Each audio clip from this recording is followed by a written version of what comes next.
Apalagi ada kelompok-kelompok belah misalnya yang dikit-dikit kembali ke Al-Quran dan hadis dan lain sebagainya, itu kan juga mengklaim. Terus ini karena ya ini kan kita orang-orang NU, bagaimana terkait hal itu? Orang Nasrani terpecah jadi 72 golongan. Fa'ihda wasaba'una finnar, 71 masuk neraka, wa wahidatun fil jannah, 1 masuk surga. Assalamualaikum warahmatullahi wabarakatuh. Kali ini kita ada dalam satu kegiatan, yakni podcast Hikam, Hikayat Ramadan PCNO Kabupaten Pasuruan. Sudah hadir di tengah-tengah kita Kiai Haji Dr. Muhammad Ahda Arafat, pengasuh Pondok Pesantren Al-Hidayah As-Somadiyah Sukorejo, sekaligus beliau juga Ketua PC LDNU Kabupaten Pasuruan. Kebetulan ini diajak ngobrol sama teman-teman.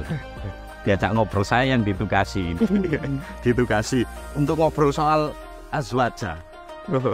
Oh, azwaja, maksudnya azwaja, bukan azwaja. Kenapa guys, Zai? Soalnya antara Sin sampai Zai itu artinya beda jauh. Oh, ngoten. Nggih. Jadi ngobrol tentang azwaja. Bagaimana azwaja itu, apa azwaja itu, dan ya mungkin nanti bisa ngobrol-ngobrol terkait ciri-ciri azwaja itu seperti apa, terus dan lain sebagainya, Gus. Iya. Mungkin bisa dijelaskan dulu, Gus. Pengertian azwaja itu apa, Gus? Azwaja pakai sin ya? Pakai sin. Pakai sin. Bukan pakai tadi. Pakai Zai. Zai. Sebetulnya kalau laki-laki itu lebih suka yang pakai Zai. Iya. Mau bagus. Jadi azwaja itu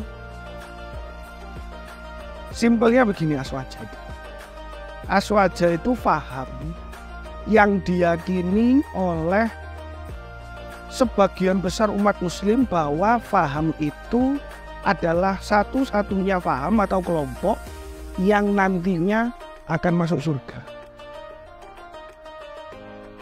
Lah, sekarang begini, kalau embel-embelnya itu sudah surga, ya, tentunya kan semua orang itu ya kepingin ngaku jadi azwaja. Jadi pingin surga wae. Siap. Wis ya wong gak tau sembayang ya pingin lebu swarga kan. Jadi kita ngomong azwaja itu dia ada kepanjangannya. Azwaja itu kepanjangannya Ahlus Sunnah wal Jamaah. Kalau kita lihat Ahlus Sunnah wal Jamaah itu gini aja, biar enak. Ini kita ngomong ala kampus, ala teoritis gitu ya. Kita ngomong sing enak. Ketika ada orang nyebut kelompok Ahlus Sunnah wal Jamaah azwaja, yang katanya itu masuk surga, tentunya ada sebab kenapa kok sampai istilah azwaja itu muncul, kan gitu Mas saya. Siap. Segala sesuatu itu pasti ono sebabnya. Kok sampai muncul istilah azwaja, Ahlus Sunnah wal Jamaah, itu tentunya ada sebabnya. Jadi nggak mungkin moro-moro orang ngomong, cak sampean gini, kalau aku apa azwaja mlebu swarga. Nggak mungkin. Pasti ada sebab. Nah, saya yakin semuanya yang melihat di sini itu pasti tahu kalau sesuatu itu sampai diyakini orang banyak, itu datangnya pasti dari mana? Coba misalnya, datangnya coba dari mana? Kalau menurut jenengan? Kalau menurut saya, sesuatu itu sampai dipercaya, diyakini orang banyak, sampai uang itu ngaku azwaja semuanya. Kira-kira datangnya dari mana? Ya dari Allah dan Rasulullah. Lah, itu kita itu kadang terlalu ini pemahaman saya tuh. Iya, monggo. Ya karena saya kan ya hitungannya masih muda, meskipun ada jenggot putihnya hampir di sini. Panjang aja. Banyak. Jangan dibuka lah yang lain. Mungkin seringkali kita itu ngomong di sekolah, di kampus, di pondok pesantren, pengertian dari Ahlus Sunnah wal Jamaah. Ahlus Sunnah orang yang mengikuti sunnah dan orang yang mengikuti jamaah. Padahal kan kita bahasane orang-orang itu kita back to the basic dulu. Kita kembali ke dasar dulu. Dari mana sih istilah aswaja ini muncul? Jadi istilah aswaja muncul itu bukan buatan para ulama, bukan buatan para tabi'in, sahabat, tapi istilah aswaja ini pertama kali muncul, ya betul kata Mas Ahyu, kalau sampai diyakini orang banyak ya munculnya dari Kanjeng Nabi. Jadi itulah kenapa kok sampai aswaja ini semua orang itu berebut menjadi istilah aswaja. Untuk memahamkan orang-orang Gus terkait ini kan banyak klaim Gus. Hari ini banyak klaim bahwa apalagi ada kelompok-kelompok belah misalnya yang dikit-dikit kembali ke Al-Quran dan hadis dan lain sebagainya, itu kan juga mengklaim. Terus ini karena ya ini kan kita orang-orang NU, bagaimana terkait hal itu?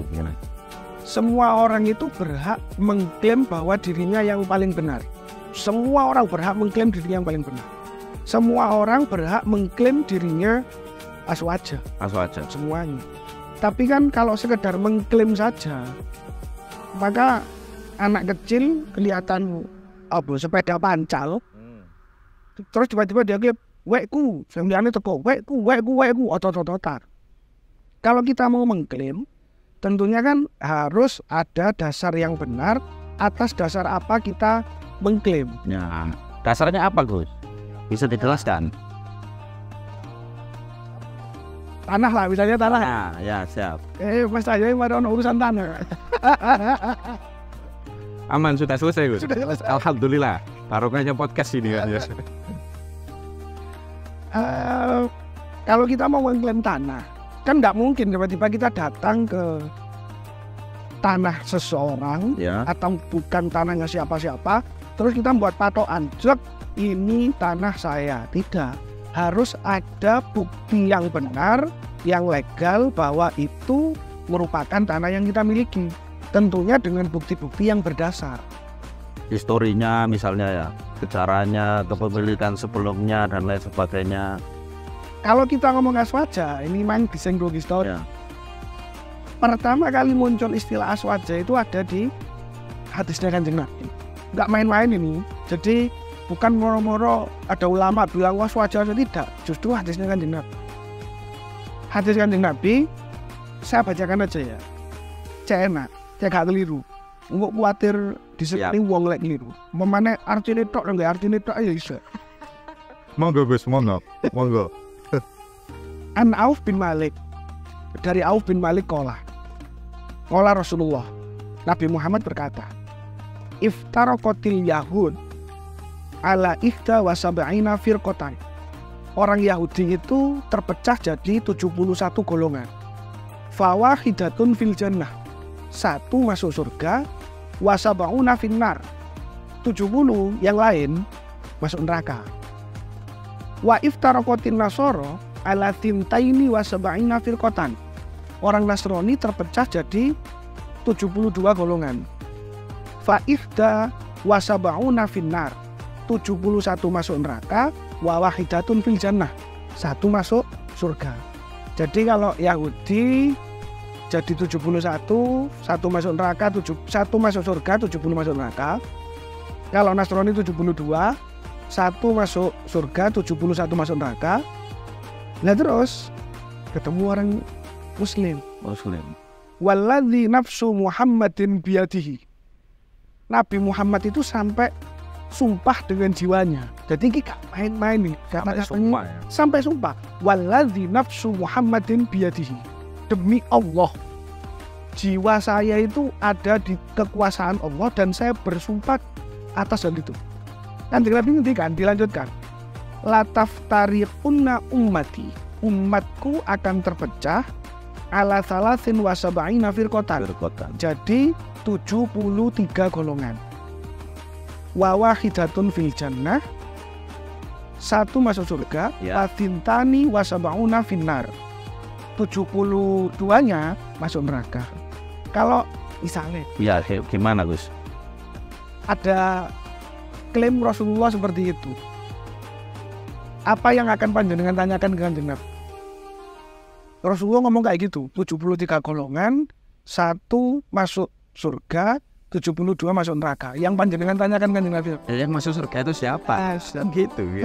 Kira-kira loh, Ge. Dan dijawab oleh Rasulullah.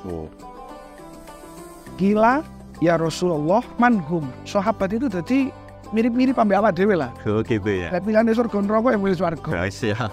Wedok sing ayu ambek elek ya milih sing ayu kok. Ayu, siji ae tapi sok akeh. Tayang. Sahabat juga tanya seperti itu, siapa itu yang masuk surga ya Rasulullah? Qala al-jamaah. Al-jamaah. Al-jamaah ini ditafsirkan oleh para ulama, para tabi'in, tabi'in, sahabat juga. Jamaah ini adalah orang yang mengikuti Kanjeng Nabi, yang mengikuti Nabi Muhammad. Mengikutinya itu bagaimana? Itu bos. Ini kan gini, kalau kita ngomong mengikuti Nabi Muhammad kan pasti gak jauh-jauh dari yang namanya sunnah ya misalnya. Ya. Gak jauh-jauh dari yang namanya sunnah. Jadi sunnah itu kan perkataan, perbuatan dan persetujuan. Persetujuan, tiga hal ini. Ketika kita ngomong perkataan, perbuatan, dan persetujuan, biasanya gimana Gus? Kelompok-kelompok yang sering mengklaim dirinya itu paling ahlus sunnah wal jamaah, mereka itu cuma menitik beratkan kepada urusan ibadah. Jadi mereka orang-orang sing mongso ibadah sing paling bener. Paling bener. Yang ngapel-ngapel gitu Gus ya. Yang ngapel-ngapel swarga. Padahal awak dhewe mlebu swarga durung mesti. Iya itu. Kok wis dikapling. Ngaplingan entonya jeruk dhewe. Mereka itu merasa bahwa Ahlus Sunnah wal Jamaah itu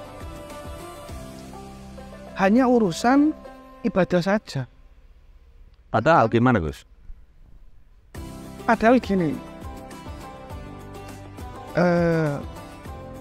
urusan ibadah itu kan urusannya ke Allah ya misalnya. Iya.